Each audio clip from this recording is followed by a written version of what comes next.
Biblioteka e Tetovës është vendosur në hapësira të reja. Pas largimin nga hapësirat ku kishin qëndruar më shumë se 20 vite, tashmë lexuesit librat e tyre do të mund t'i marrin në hapësirat e Fakultetit të Arteve, respektivisht programit studimor Arti Muzikor që janë pjesë e Pallatit të Kulturës.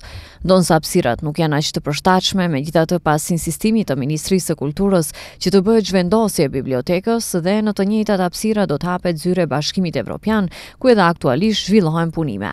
Në një njoftim të këtij institucioni bëhet e ditur se Biblioteka e Tetovës tashmë ka filluar punën në ambientet e reja me orar të rregullt të punës nga ora 8 deri në orën 19.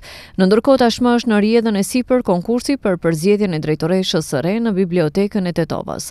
Lidhur me zhvendosjen e Bibliotekës së Tetovës në hapësira të tjera ka pasur shumë përplasje në opinion, pasi që nga Biblioteka e Tetovës gjithnjë kanë qenë kundër zhvendosjes se do të dëmtohen librat, ndërsa hapësirat ku do të vendosen nuk janë adekuate.